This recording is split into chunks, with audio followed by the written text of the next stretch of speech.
Muna cikin jajiberin fafutukar wasannin zagaye na biyar a kofin zakarun nahiyar Turai daga lissafin gobe. Amma kafin nan aka ce waiwaye adon tafiya ku zo mu yi duba da yadda ta kaya daga wasannin jiya. Los Blancos Madridistas sun yi barin maki sai ya kasance karo na uku kenan. Wahora Wasabi Alansa akwai gyara haka da ji an faɗa a teburin faɗayinka. Ya makomar Cristiano Ronaldo a Saudi Pro League wani abin kallo a tunan idan mun magatu.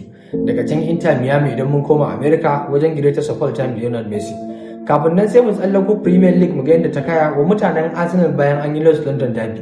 Wani abin kallon da san barka kenan kafin mu karkare batun da ina da tafi shi. Ya batun Manchester United idan suka doke Everton yau a daren yau ne ya kasance za a fafata wani abin duban a tana a kasar cin kofin Premier. Duka dai batutuwan da zo muku da su yau idan kun kasa kunne sai ku saurara. Tafiyar Los Blancos akwai gyara kwarai kuwa haka batun yake kada ku bi ni bashi. Sabon mai horas wanda ya zo da sabbin dabaru lissafinsa shine ya za a samar da jadawali. Cikin 11 farko har yanzu kila wakarin ya za ta kasance yan Madrid din ma ba su da tabbacin su wane ne a ciki. Rodrigo jiya ya fara cikin 11 farko wa Vinicius Junior an fara da shi a benci. Sai ya kasance lissafin wasanni 20 da doriya kenan wa dan wasa Rodrigo rabon da ya samar da kwallo Real Madrid daga lissafin jadawalin wasanninsa kenan. Wani abin duba a tanan idan Kylian Mbappe ya gaza samar da kwallo ya makomar Real Madrid take hussin ya ci kwallon farko. Ya yi rubutu a shafin nan sada zumunta da murnar cewa wannan rana ta musamman ya samar da kwallon farko wa Real Madrid duk da ya kasance bai samu maki uku ba. Karo na uku a jere fake na Real Madrid ba samu maki uku ba cikin lissafin wasannin da suka fafata a mabambantan gasussuka. Kofin zakarun nahiyar Turai gasar cin kofin La Liga guda biyu kafin a tafi International Duty na watan Nuwamba. Dan da za ku tuna wasan su da Rayo Vallecano kunnen doki aka kurma mara cima a cikin raga. Sai ya kasance abin duba idan an sake dawa wannan da su da Elche sun yi bi da bi abin kallo. Salon taka wasa mai kyau abin kayatarwa da burgewa daga lissafin yadda ta kaya idan kun yi duba. Wa mai horaswa Alansa Mantaya da Elche ne daga lissafin wannan kakar idan da za ku tuna.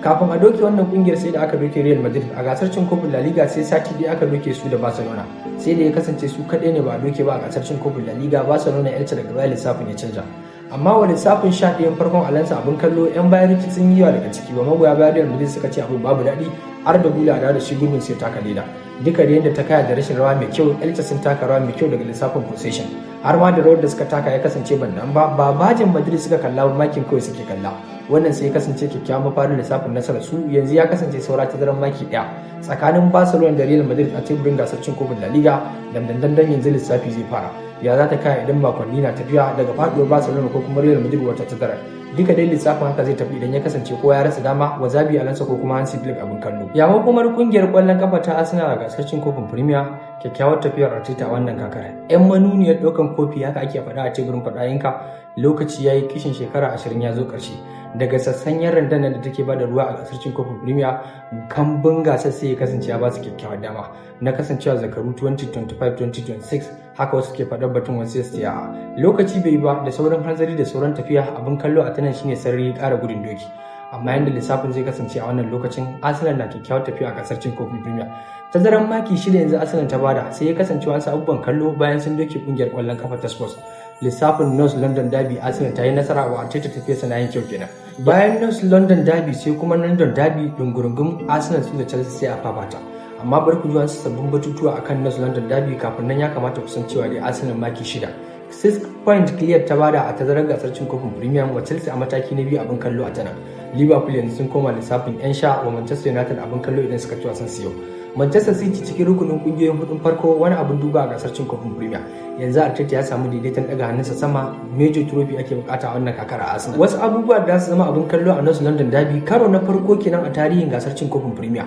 Arsenal ta samu damar lashe North London Derby a jere guda hudu wannan sai ya kasance abin kallo daga lissafin yan wasa a North London Derby sai ya kasance karon farko a tarihin gasar cin kofin Premier an samu wani dan wasa wanda ya ci kwallo uku hat-trick ake cewa a North London Derby karon farko a tarihin Premier baki daya wannan zai kasance abin duba da hat-trick din Eze na farko a kungiyar kwallon kafa ta Arsenal hat-trick na farko akan kungiyar kwallon kafa ta Spurs hat-trick na farko a London Derby a gaban kungiyar kwallon kafa ta Arsenal a tarihin gasar cin kofin Premier duka batun haka yake yanzu tafiya na tafiya cikin lissafin wannan kakar sai ya kasance wasanni 10+ ba a doke kungiyar kwallon kafa ta Arsenal ba abin kallo a wannan kakar tafiyar a ta abin duba sai ya kasance su ne kungiyoyin a gasar cin kofin Premier da aka saka musu kwallo mafi karanci guda 5 kawai suka shiga ragar Arsenal a wannan kakar wata kyakkyawar tafiya wajen Gunners sai ya kasance fatan shine a wannan kakar major trophy mu tsallaka Saudi Pro League sai mu batu akan babban dodo Cristiano Ronaldo da kwallon ban mamaki dan shekara 40 din da ya ci kwallon da dan shekara 25 ke ci salancin kwallon ya kasance ba bako ba da yau ka fara sai a ce loki ne yan teburin Frank suka ce idan da sabo an saba an yi ta an kuma an sake yi abin kallo a Juventus da Real Madrid har ma an nasa kowanne an ba su irin salon bangar da ake kira vesicles. Idan ka kalli tashin sama sai mu ce waƙiya a Hausance.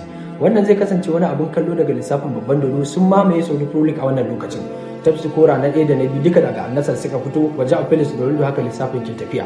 A teburin gasar Saudi Pro League zai kasance abin kallo. Cristiano Ronaldo babban dodo da annasar sun ba da tazaran maki 4. Alilan ce take bin su a baya. Aleta sun tafi 'yan sha su da suka kare zakaru, wanda ya kasance zakaru a gasar amma abin babu daɗi. Amma a wannan lokacin tafiyar babban dodo na kyau. Ko dai lokaci yayi daga lissafin cimma nasarar kawo major trophy karon farko a matsayin dan wasan annasar ya zama abin kallo. Officially babu wani babban kofi da Ronaldo ya dauka zuwansa annasar, wannan zai zama abin duba a wannan lokacin da fatan su idan mun yi duba da wasannin da suke takawa na mabambantan gasussuka cikin gida da kuma na waje. Wannan zai zama abin duba, amma ku zo mu tsallaka Inter Miami mu leka American Major League Soccer mu ga yadda take kaya da greatest of all time. Lionel Messi yayi wata bajinta jiya, a daren jiya sai ya kasance da abin kallo. Cikon lissafin assist guda 404 kenan. Kajiyan da lissafin yake tafiya assist 3 ya jiya, kuma ya samar da kwallo sai ta cika lissafin samar da kwallo da kuma assist idan mun hada goal aggregate a turanci 300. Lionel Messi idan mun hada jimillar cin kwallo da taimaka wajen cin kwallo. Haka batun yake kada ku biyo ni bashi, saura kwallo 4 kacal ya cika lissafin kwallo 900. Daga lissafin yadda take kayawa bayan makomar Argentina a gasar cin kofin duniya, Inter Miami sun tsallaka conference final wasan farko. Karo na farko a tarihi Lionel Messi ya ba su wannan dama. Karo na farko Inter Miami za su fafata a wannan gasa. Ya lissafin zai tafi duka dai daga lissafin babban dodo Lionel Messi bayan World Cup. Mafarin lissafin yadda za ta kaya daga lissafin ajiye kwallo, wasu na tunanin daga World Cup sai ya kasance a yi bankwana.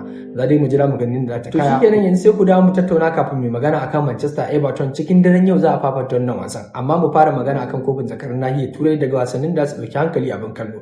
A wanda Metropolitano a wannan makon sati na 5 za a karbi bakuncin Inter. 'Yan San Siro za su zo filin wanda sai ya kasance Atlantico Madrid za a fafata gumurzu tsakanin 'yan tiki takan taki daɗi.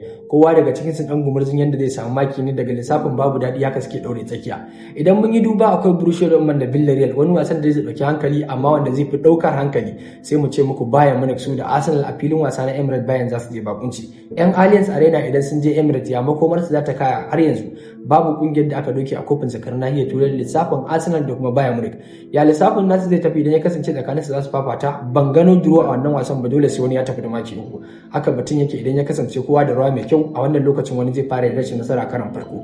Ko dai rashin nasarar Arsenal karon farko a Champions League ko kuma rashin nasarar Bayern Munich karon farko a wannan kakan, domin su har yanzu a League da Champions League ba a doke su ba. Lissafin idan ta fa daidai sai mu tsallaka wani wasa a Stamford Bridge. Chelsea za su fafata su da Barcelona. Za ku ji wani sabon batu, ku zo mu maganta a comment section. Amma kafin magantuwan namu wasu alƙalma za mu kalla daga lissafin Barcelona a kofin zakaran nahiyar Turai. Har ma da Chelsea kowa daga cikin su ya faɗi a wannan kakar, babu wanda aka ce ba doke ba.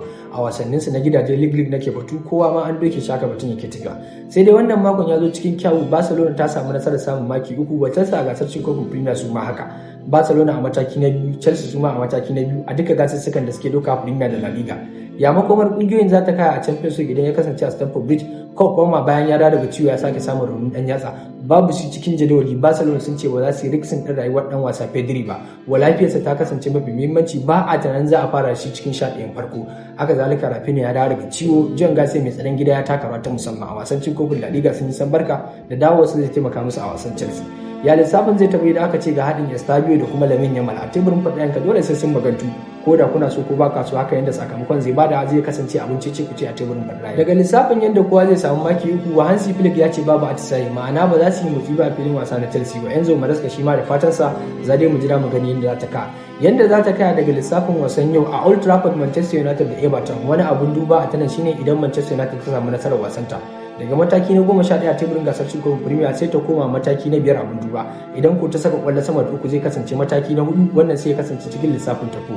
Abin duba tafiyar Amorim ko dai Amori ko Amorish. Sai mun haɗe da ku a comment section.